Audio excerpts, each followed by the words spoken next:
Hey guys, it's Ashley, and in today's video, I am going to be using my Prismacolor watercolor pencils. Now, I have owned this particular set of watercolor pencils for about 7 or 8 years. I've had it a long time. I got it back in high school. Can't remember if I got it as like a birthday gift or a prize for a art gallery show. I honestly can't remember, but I've had them for a very long time, and I have used them, I think, once, like not even enough to sharpen them, so this will be interesting. I'm going to try them out, see how I can make these work, so let's just find out. We'll start by doing some swatches. I've got my sketchbook here, and we're just going to swatch out these colors. There are 12 colors in total in this set. This particular color is black, and then we've got a dark green, an orange, a true blue, and then a Copenhagen,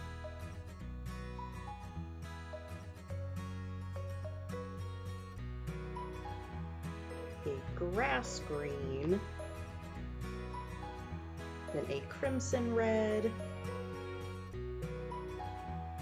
a carmine red, I think that's how it's pronounced, a dark umber, a goldenrod, spring green, which looks really yellow on camera. It's not that yellow. And then sunburst yellow is that final color. And then up next, I'm just going to add some water to these just to see how they react with water. Overall, these colors are definitely really nice. They go down pretty pigmented. The water effect looks really nice. However, there is some grain still left over. I don't know if maybe I'm not pressing hard enough or I'm pressing too hard. I'm not totally sure. Again, I don't normally use watercolor pencils, so this is definitely an experiment for me. I'll probably try them again later on. But one thing I did notice about this set, I was a little disappointed that there is not a lighter brown color. There's only that dark umber. I wish there was like a burnt sienna kind of color. And I also wish there was a purple. I was really sad that there wasn't that purple in there. And now right here, I'm just kind of testing how these colors blend together, both dry and with the wet media, and they do blend very, very well. Certain colors do tend to overpower. That blue in particular really overpowered the green. I probably should have added more green to this, but it still blended pretty well. And then since this set doesn't have a burnt sienna, I tried to mix one myself by mixing the crimson red with, I believe it was the dark green that I used. And I did get a pretty nice sienna kind of color, so that is good for more of those earthy tones, just since I tend to draw and paint more nature kind of things. And down at the bottom here, I tried to mix more of a different brown using blue and orange, but it did not work. The blue really overpowered everything, but overall the swatches weren't bad. I was actually pretty impressed. So now let's go ahead and start painting. And I do have a confession. I actually painted another one off camera. It did not work at all. I was going to film it, but it just wasn't working. I wasn't happy with it. So as you can see, it just did not. It doesn't look good. So we're going to try another one. I'm just going to go very, very simple here. I just taped an actual piece of watercolor paper down onto my sketchbook, and I'm just going to draw a very, very simple pattern with these pencils, just because that first one failed so bad. So I'm just going to try this very simple kind of nature-inspired piece and just kind of see what happens. I wanted to try doing more of an outline, kind of line art style with very little color in the middle, just because I don't want to oversaturate anything with color, especially since I'm still not quite sure how these pencils really work.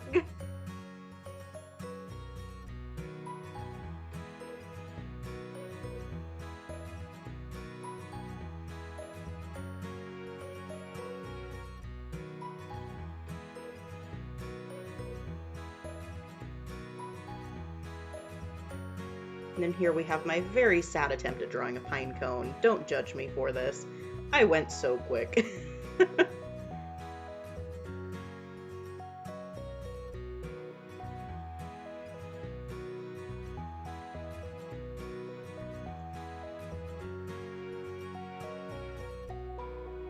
And again, these pencils, they are very, very nice. They're nice and waxy and everything. I just find that they don't work so well for me in particular. Hopefully I'll find something that they work for. I'll probably try using them again in another video, see if I can kind of redeem myself a little bit from this, but we'll see.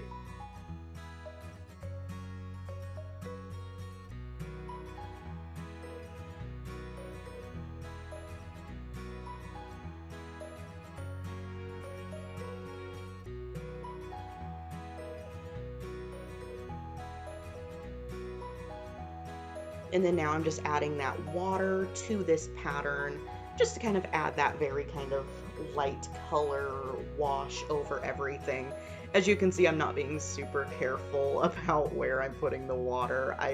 In hindsight, I should have been a little bit more careful about all of this, but again, this medium just wasn't working that well for me. But I still wanted to get a finished piece out just to show you guys my sad failed attempt at this. Y'all can witness my failures.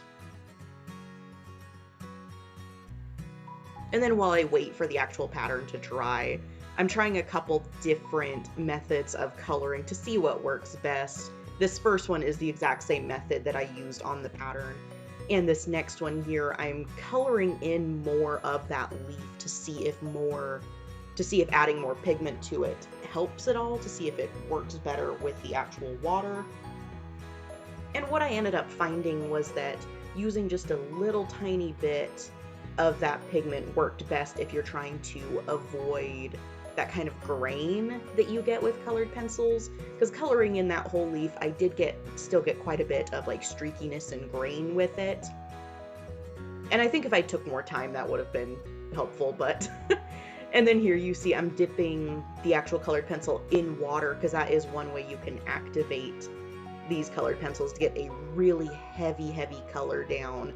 I used that a bit in that failed sunset painting. It didn't work very well in that instance, but I think depending on what you want, it can definitely work pretty well, because it does get that extra color down that you don't get quite as much when you're coloring with it dry.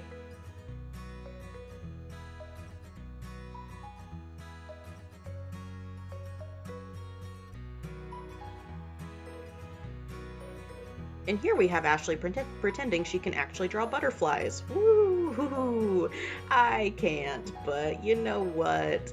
That's fine. This is in my sketchbook. It's not a final piece. We're good! But anyways, I am just going to finish off this little pattern piece by adding a little bit more color into the butterflies, adding a little bit more blue just so that their color or their wings hopefully pop off the page just a little bit more than they did before. And overall, this medium was actually fun to test out. I can't believe I've owned it for this long without properly using it. I want to do a little bit more research into the medium just to see if I can figure out better methods to use in the future, so I can hopefully come back with a redemption video of sorts at some point. But I just wanted to thank you guys so much for watching this failure, and let me know what you would like to see in the future. Thanks so much, guys. Bye.